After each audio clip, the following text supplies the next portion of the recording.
So it's me again. After doing one video, I'm doing another one. I'm got to keep at it.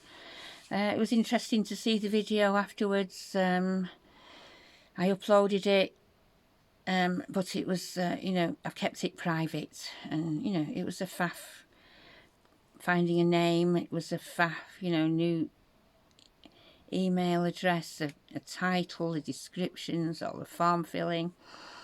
But it's done and it's private. I'll make them all public after I've done about 3 videos, and I'd like the next video to be, you know, films that I talk over, films from outside that I actually talk over, not to be doing a whole film of me just talking to the camera, though I'll do that sometimes, I suppose. So I'll have to get on with the editing skills, and in the meantime I have to learn how to do a thumbnail with Adobe Express, and that's another skill. So many skills you need, so we'll see how it goes. It's not easy, is it? You know. Well, anyway, you know, I only learn by doing, so I'll get on with it. Yeah, I thought the film was a bit fuzzy, so I was thinking I need a new phone. Maybe an iPhone 14 or something, and when just a few days before, I'd been thinking I needed some, you know, warm boots, sheepskin lined, soft top, but you know, tough in the shoe area. And I went to a charity shop, and there were the boots in my size, hardly worn, £5. So I thought, right, well, let's think about the phone. So about the next day, I went to around the corner to the man who does the computer repairs. I know he does second-hand phones, and he never has iPhones. He had an iPhone 14 Pro. It had a little cosmetic damage, so I'm getting it in at a really good price. I'll be getting that tomorrow. So, you know, I've got to start manifesting bigger. Well, I manifest a very successful YouTube channel. So now I'll be much clearer. You'll be able to see my wrinkles much better than you can as now. So you can see my neck's a bit shit. Anyway, yes, so today it's Sunday the 5th. We were going to go out, 5th of January, we were going to go out to a tea dance, and then to Martin's mum's place. She's well over 90, she's doing great. And 6 inches of snow when we woke up, just like that. We live on a very steep hill, so, you know, we can't get the car out. We can't go anywhere, really. You know, we live in fairly central Bradford. Bradford's very hilly. It's in the Pennines. I saw that it was voted one of the most miserable places to live, and you know, it's one of the most gloomiest places to live because we don't get a lot of sunshine. It's very overcast very often, but you know, it's a very good place if you live a vintage life. You can get around. There's a lot of things going on in all directions, and you know, fantastic countryside in the area. Some fantastic parks as well. So you know, that's the way it is, isn't it? And we live in a Victorian terraced house, a back-to-back. When I was brought up in Salford, I heard about back-to-backs, and I thought that was when your backyard was back in the other house's backyard.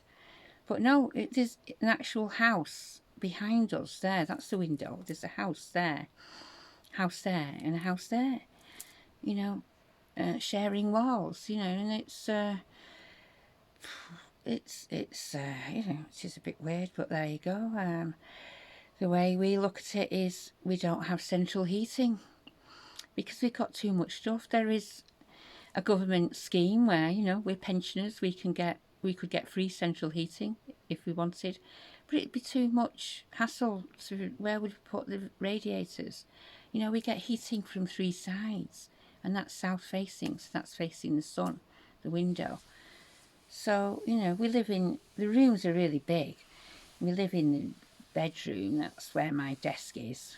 And it's fine, you know, we do all right. You know, I'm upstairs in the attic now, which is cold, a bit cold, yeah, with all my vintage stuff. Huge attic. And, you know, I'm wearing my merino undergarment I got from Aldi. and a big cardigan.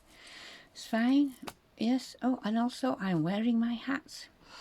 So this is a vintagey hat. That's velvet. That's kind of straw, shiny straw.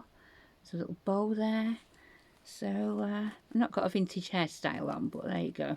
I didn't really show my hat last time because it's green velvet, sort of baker's boy hat. A really nice hat.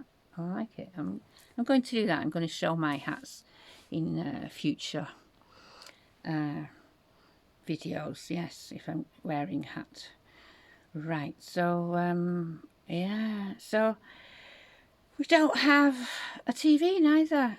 No central heating, no TV, no microwave.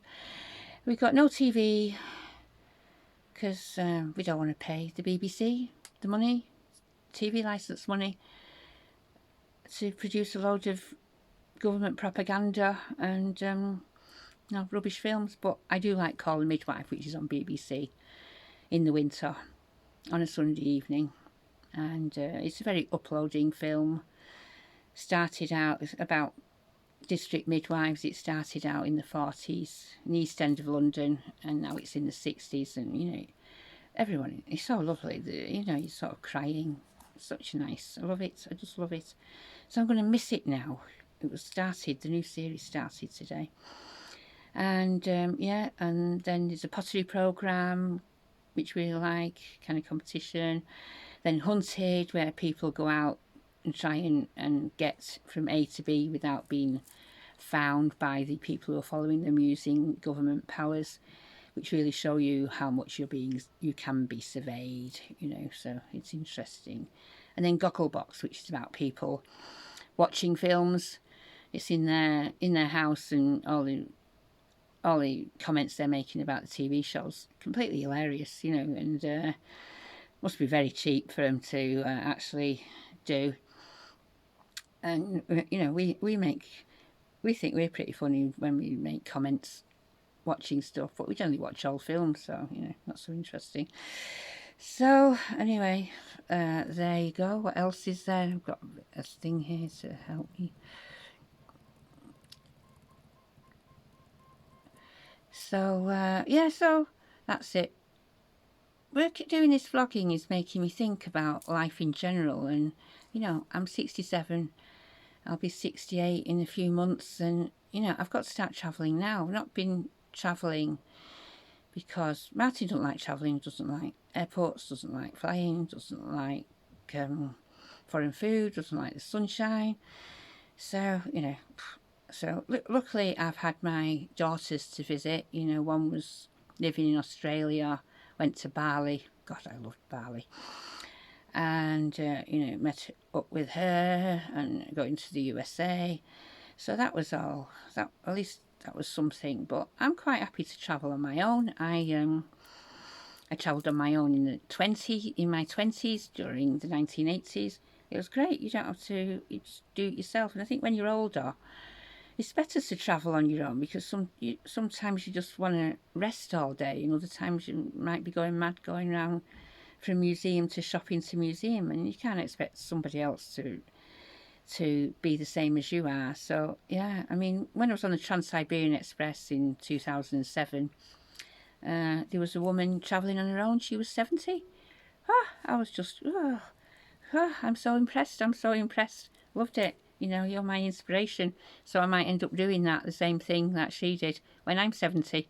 You know, that would be quite fun. I do love trains. I want to go on that Oriental Express. So that's what I want to go on, but so expensive. Anyway, yeah, so that, you know, it does make you think of things. So there's a lot of things to think about. I'm getting into my events. I have to really be careful of the cash flow situation. So I've got to do a lot of marketing in the next few days, and then I'll do another film. So there you go. It's all interesting.